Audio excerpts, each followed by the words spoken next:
Hi, I'm Mark Gibbs with the Great Outdoors Nursery in Austin, Texas. And I want to say thank you if you're new and joining us, and welcome back if you're here to view something new. This is going to be on potting up a little fruit tree here. And one of the reasons we talk about this comes down to techniques and principles. And so you may have a house plant and you're wondering, gosh, it's been in this pot, I don't know how long. Something you can always check to know if you need to repot something is if it's still in the original container, look down at these pores at the bottom. If you see roots trying to push out or you see roots coming out of the bottom hole here, that's going to be a good sign that it's pot bound. If you try to touch on the sides of the root system around here and there's density to it, or you have roots that you literally see are surfacing, or if it's a philodendron or something and you see roots coming off the trunk, it's telling you it's ready for a repotting. So these techniques apply to pretty much any repotting we're going to talk about. This is a little fig tree that we're going to be doing today, and we're going to go up about a third in the size of the pot for this guy. It's a wonderful time for transplants on anything outdoors right now because we're going into dormancy. We want to be able to help the plant, and one way to do that is when it's going to sleep, you get it refreshed. It's going to wake up in this new container in the spring and be ready to go.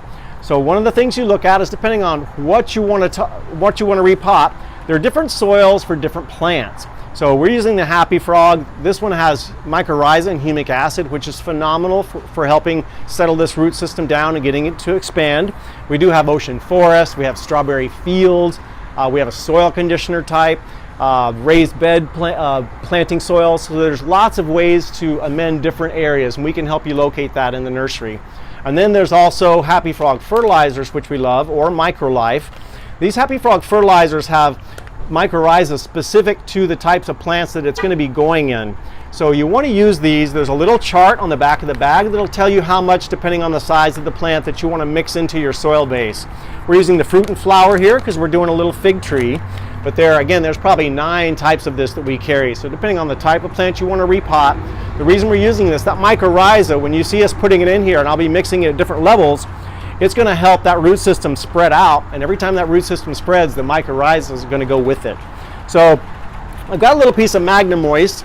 This is a fabric liner here, and we're going to put this in the bottom of the pot because we're going to be putting some gravel down in here, and the size of this pore, that gravel may go on through that hole. So we want to give it a little bit of integrity. So I'm going to start with that Magnum Moist in there. Also, if you need a scoop, there's all sorts of great scoops out there that we can help you with.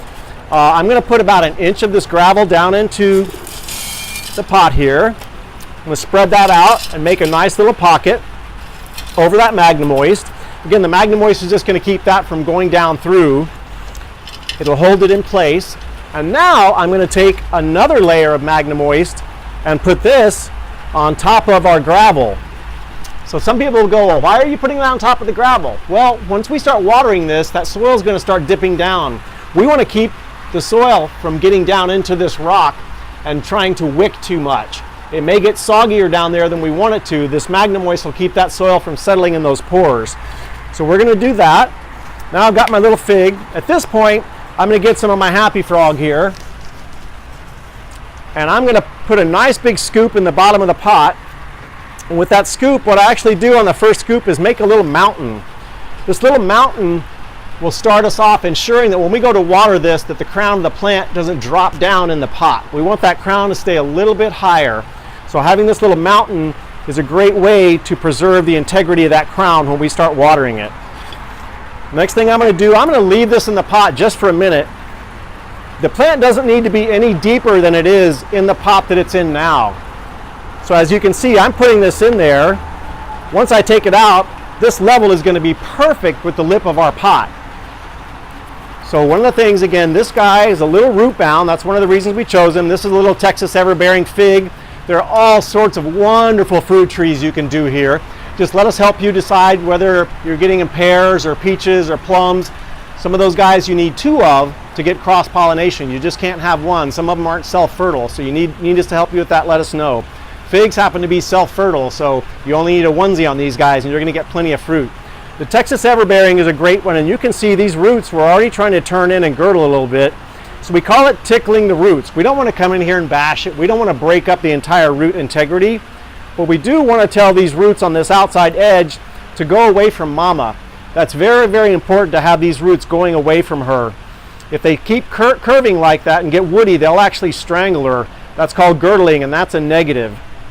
So when I put it back in my little mountain here, I'm going to give it a little bit of a twist. Make sure all those roots are staying out to the side. I've already got some of my Happy Frog fertilizer here. And this is saying about a half a cup. And I've been doing this for a while, so I feel pretty comfortable with my half cup measurement there. And I'm not going to sprinkle all of this in here right now. I'm going to do about a third. And then I'm going to add some more soil and mix it together with that fertilizer I just put in there. So we just want to come around and gently get all that stirred up. Make sure we're binding it to those roots. And then we're going to give it, this is my favorite way to get that soil leveled off, give it a good shake. This is getting some of those air pores out of it. And at this point you can also come ahead and give it a little shot of water. Again, the soil has quite a bit of air in it, and we want a true plateau when this guy is sitting down. We don't want it to drop down in the pot, so it's very important to get that air out of this soil. You can already see it dropping. The soil is already dropping significantly in the pot there. So we're already being safe and making sure we get that air out of there and that mama doesn't drop down too far. I'm going to do another good layer of scoop of soil here.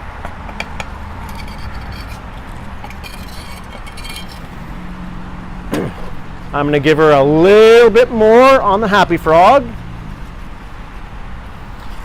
Again, watering this will also get that Happy Frog fertilizer to start melting.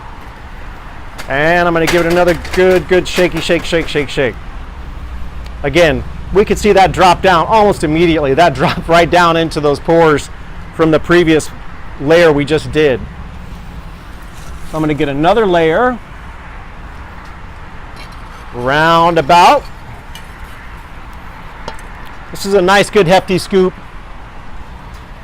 Pull that off the top. And now we're going to do another good drink all the way around. We were just talking about this earlier. You can tell a good soil because it smells good. That sounds funny to say, but if you've got healthy soil, it's going to smell good. You're going to like to play with it. Boy, it's sitting in nice and tight right now. I'm going to do one more little sprinkle with the Happy Frog. So we got our fertilizer in there again. Got another great scoop of the soil. It's really sitting at the plateau nicely right now. Give one more good shake. You can see how well that dropped already again. And as you can see, I'm not packing this down. We really don't want to do that. I see people putting plants in the ground and stomping them down in the hole, and I just want to run over and grab them and say, how would you feel if you did that if we did that to you? So another nice good soak there. We're going to have one more little layer of soil going on this guy. And the cool thing here is terracotta breathes. So the sides of this pot, as the moisture hits down in here, the sides of this pot are going to darken up a little bit. And you'll get a really good bearing on how moist that container is. And you'll literally see it start to dry out from the top down the sides. You'll get a really good, if you tend to be a nurturer, terracotta is a wonderful way to go. And there are so many great styles in terracotta, wonderful shapes and sizes, window boxes, wall pots, rail pots, all sorts of great ideas for terracotta. So definitely check out that selection. And again, they breathe really, really well. They don't build up that heat during the summer. And the plant's going to thank you for it in the long run, because some of those other pots can get pretty hot. So I gave it one more little shake.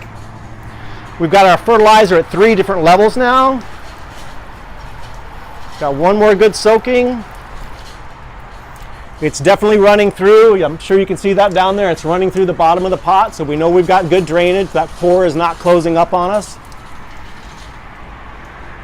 And again, I'm going to give it one more little light tap here. We got one little air pocket I can see opened up over here on this one side, so I'll add a little bit more soil to it. And voila! This guy is going to be unrecognizable by, I would say, by March, April, when this guy wakes back up. It's going to be growing like a weed.